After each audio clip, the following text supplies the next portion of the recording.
बच्चों, 100 शब्द प्रति मिनट गति का डिक्टेशन। Yes, start. अग्निपथ योजना सैन्य ढांचे में कौशल की ऐसी परख करने में सहायक सिद्ध होगी जिसमें सेनाएं अग्निवीरों को 4 साल तक परख सकेंगी।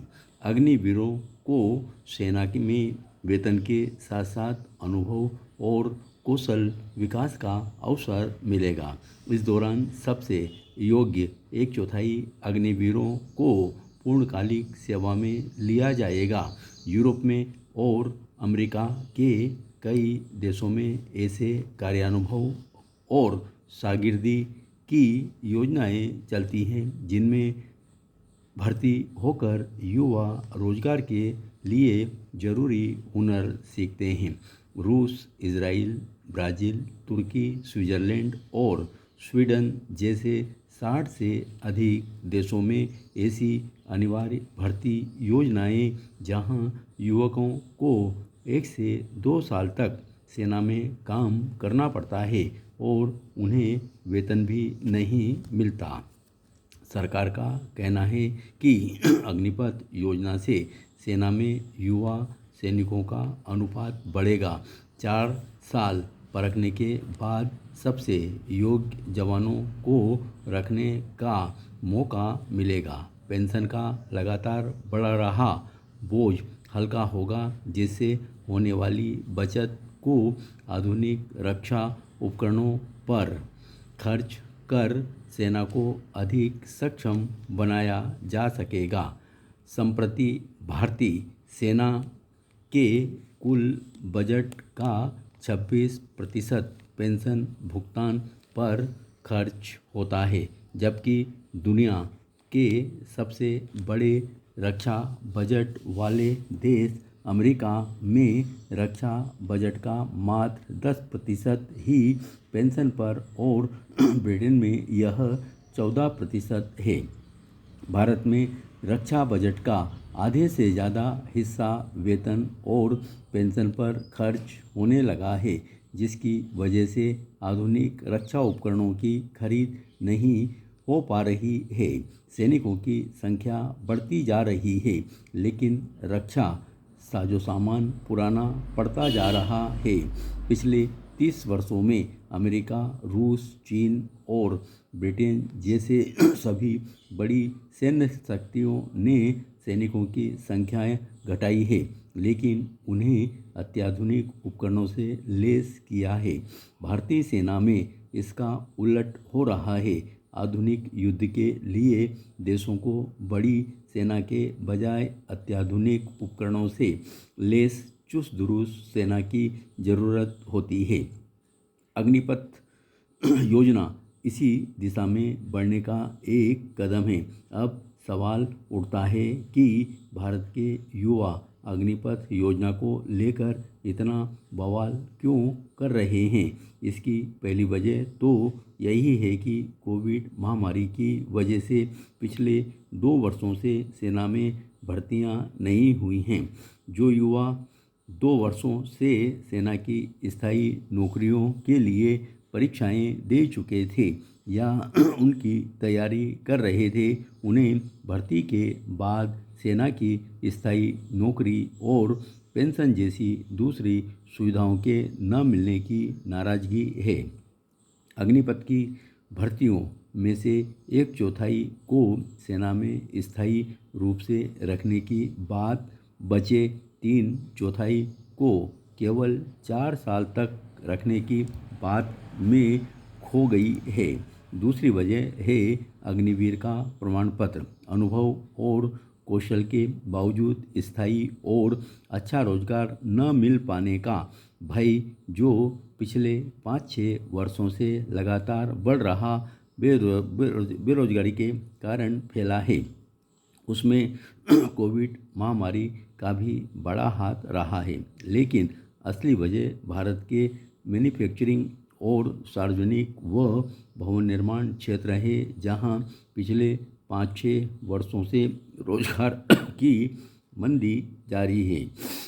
भारत में रोजगार की स्थिति पर नज़र रखने वाली विभिन्न एजेंसियों के आंकड़े बताते हैं कि पिछले 5-6 वर्षों में मैन्युफैक्चरिंग बेरोजगार की संख्या करीब 5.1 करोड़ से घटकर 2.7 करोड़ रह गई है।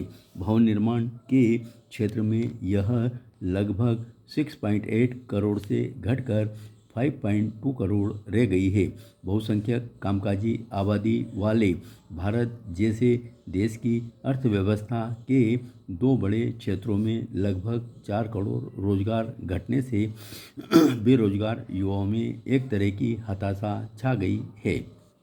सरकार की मेक इन इंडिया और आत्मनिर्भर भारत जैसी योजनाओं के प्रोत्साहन के बावजूद रोजगार में मंदी की स्थिति कायम है।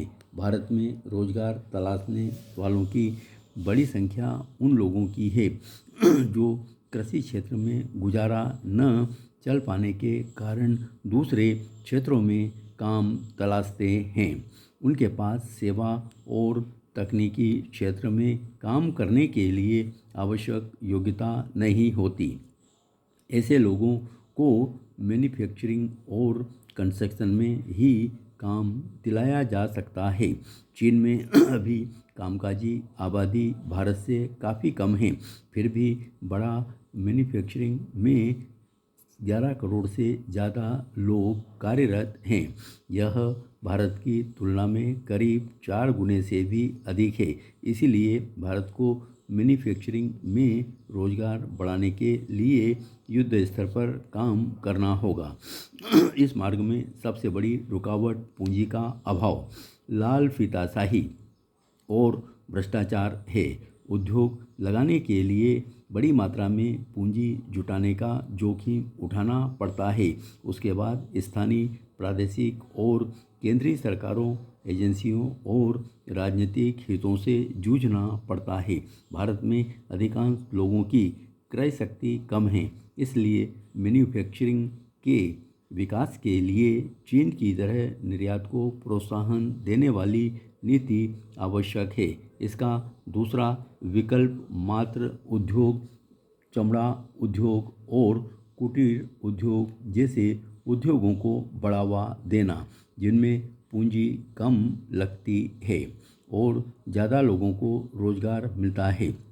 बांग्लादेश और वियतनाम ने यही रणनीति अपनाकर निर्यात के मामले में भारत से बाजी मार ली है। कुछ लोगों का तर्क है कि भारत का घरेलू बाजार काफ़ी बड़ा है, इसलिए उसे बांग्लादेश और वियतनाम की तरह निर्यात पर निर्भर रहने की ज़रूरत नहीं है। लेकिन समस्या यह है कि भारत अपने घरेलू बाजार के लिए भी माल कहाँ बना पा रहा है।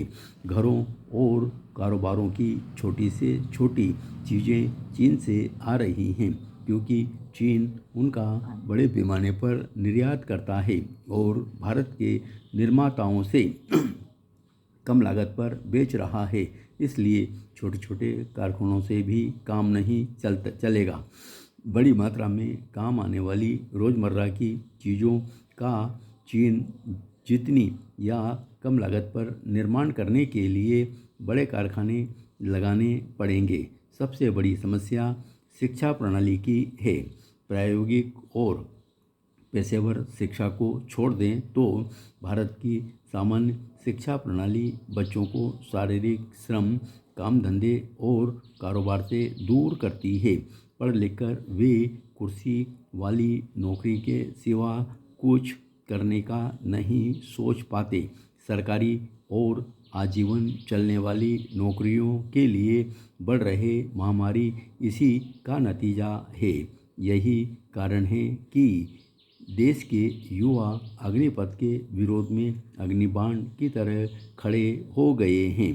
उन्हें सेना की चुनौतियों और अग्निपथ से खुल सकने वाली संभावनाओं को सरलता और विस्तार से समझने की ज़रूरत है।